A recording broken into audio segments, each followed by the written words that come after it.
welcome back to our final video from the Dirty Laundry Queens University. Cassandra here again. So now that your dryer is done, we're going to go through what happens after your clothes are dry.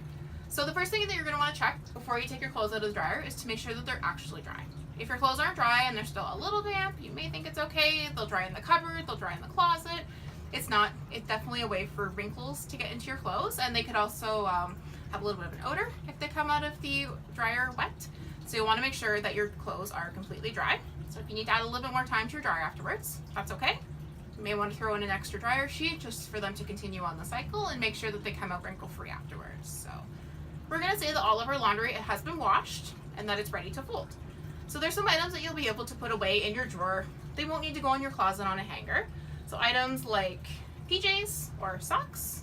I have two little socks here that did not get lost in the washing machine together. So in order to keep your socks in the drawer and have them ready for you to go, you're going to take your sock, you're going to fold it inside of each other. So that way they're together, they match, you look good for work the next day, and you're able to put your socks away in the drawer together. Things like PJs, they can go in the drawer. They don't have to be hung up on a hanger unless you have a very large closet and you'd like everything to be hung up. So to fold a pair of PJ pants, you're going to take your pants, you're going to fold them in half, and then you're going to take them, and you're going to fold them in half again. If you have a really small drawer, you could even go and fold them in half again. So that way they take up less room. Do the same thing with a smaller pair of PJ pants. So same thing, fold it in half, fold it again. There you go. And it doesn't hurt when you're sorting your laundry. Put it with the drawer that it belongs in. So if your socks belong in one drawer, you can make a pile of socks. If they belong in the linens drawer or your PJs drawer, you can make a pair of PJs. Okay. Items like this, I prefer to hang my shirts in the closet, but I know not everybody has a closet or not everybody has a large closet. So something like this, as long as it's folded properly and nicely, you could put it in a drawer. So if I were to fold this shirt, I would fold it in half like that first. And then I like to take my arms and tuck them in. And then fold it in half again. And if you have a very small drawer, you could even fold it in half again. Just make sure that all the little parts of the shirt aren't wrinkled on the inside. If you shove it in your drawer like that, like my folding job isn't the best, it's probably going to go in wrinkled. So my preference is to take something like that, take a hanger, and then if you have one of these handy little racks at home, you could hang it there. One of these is even great for your items to air dry after they come out of the dryer. But you can put it there until you're ready to hang it into your closet. Things like towels. Towels can definitely go in your cupboard. So to fold a towel, I mean obviously going like this and putting it in your cupboard is not going to make your towel nice for the next time that you need to use it. So the towel, you're going to take it, you're going to fold it in half like that. Okay. You're going to fold it in half again, and then fold it in half again. And if you still have a very small closet or a cupboard, you could even go and fold it like that. So it's a nice little roll and it's ready for you to go. Okay.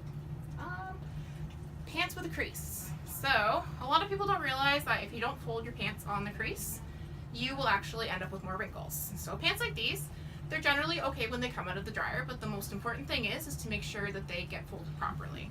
So most people think for your pants that you're going to take them and you're going to go like that and like that and put them in your drawer. But things like a crease, the fold is sitting right over top of the crease. So that automatically means right away, as soon as you go to take these nice pants out of your closet and wear them to work, they're going to be wrinkled where the crease is. So let's unfold our pants and I will show you how to do it properly. Okay, so you're going to take your pants. I'm actually going to flip them to the bottom here and line the creases up. So things like this, I'd recommend that they get hung in the closet, but even hanging them in the closet, you should hang them on the hanger. So that way the crease is nice and not just folding them in half and hanging them on a hanger. So there we have our crease. They're lined up there. When I come up to the top of the pants here, they should basically look like that, whereas before we had them open and flat. Okay, so from here, as long as you fold on the crease, so I fold them in half like that, and then I could even go and fold them in half again.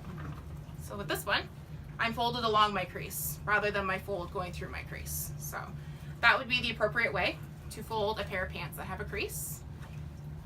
Alternatively, you could also leave them like that, and you can place them in a hanger and hang them in your closet.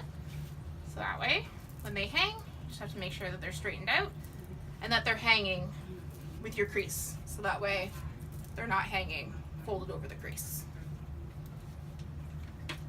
Okay. Alrighty, jeans. Jeans are an item that can go in the drawer.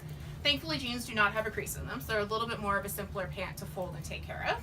So your jeans, after they come out of the dryer, you're going to fold them in half. Then you're going to fold them in half again. Then fold them in half again. And then they will be ready to go in your drawer. Okay. Items like these, I definitely recommend that they go right on a hanger. There's no really nice way to fold a blouse, and if it was a blouse that had to be ironed and then you wouldn't fold it afterwards, you're probably just taking away the iron or the work that the iron did. So with these ones, definitely have your hangers handy to hang up these kind of shirts.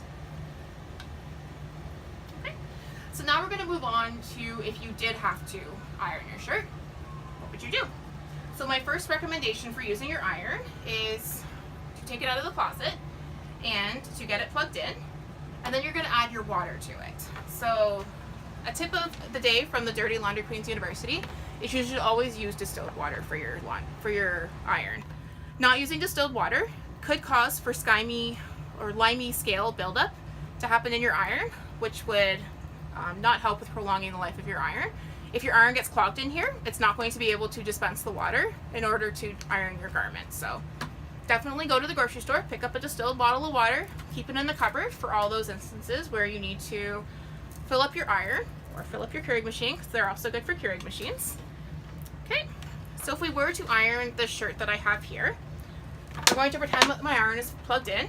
For the sake of safety, irons are very, very hot, so if you are ironing any of your garments at home, it's best to keep your children and keep your pets out of the room while you're ironing.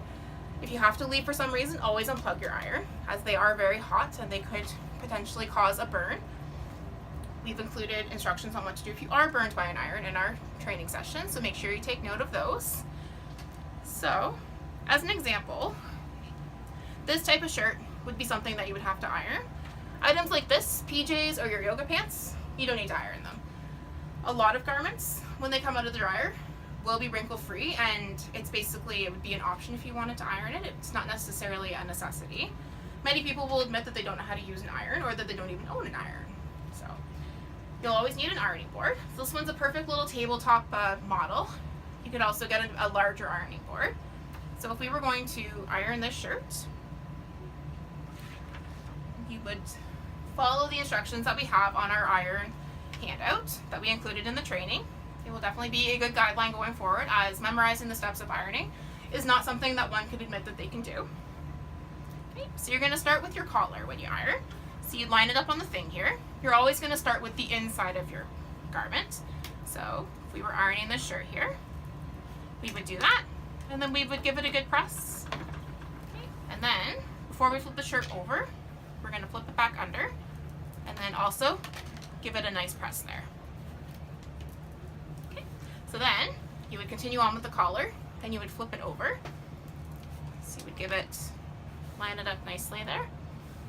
Okay. And then give it a good press. Okay. And then, so the next one you would do would be the shoulders. So you basically want to use the narrow end of your ironing board and line your shoulders up there. And you would give it a good press with the iron. Okay. Then you would flip over and do the other one. Go. Okay, and the next process is the sleeve. So this shirt does have shorter sleeves, so obviously a longer sleeve shirt, probably the best thing would be to line up the sleeve on the narrow end of the board there. Okay, and then give the sleeve a good press. Okay. And then go over and do the other one.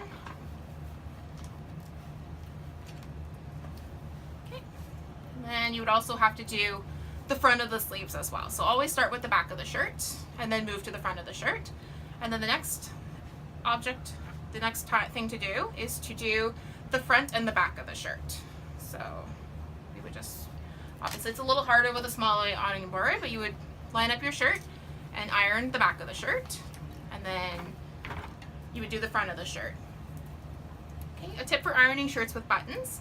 Make sure that you don't iron over the buttons. So when you go over and do up the shirt, you're going to focus on ironing this part of the shirt as opposed to ironing over the buttons. Ironing over the buttons can actually break buttons on shirts, and then your garment would not be suitable to wear afterwards, as the buttons wouldn't do up. Okay. So whether you're ironing your clothes or not, hang up your freshly cleaned laundry right away. Leaving it in the dryer or basket will lead to wrinkles. So if we were to pretend that our shirt was completely pressed with our hot iron, afterwards we would take one of our hangers, and you'd hang up your shirt and make sure that the buttons on the shirt get done afterwards. That way it stays on your hanger nice and straight, nice and clean, and it's ready to hang in your closet and wear for when you need it. Okay, so now it's your turn. Practice putting away your laundry as soon as the dryer cycle has finished. So you're going to put your socks together, you're going to fold your laundry as I showed you. Keep in mind if you have any pants with creases, keep in mind how to fold a crease. And then any towels, you're going to fold them and put them away in your cupboard. And then if you are ambitious and would like to practice ironing, if you have an iron, by all means, make sure you keep our tips in mind and practice your ironing. So congratulations on completing the Dirty Laundry Queens University course on how to sort, wash, dry, fold, and iron your laundry. We thank you so much for your time and value any feedback.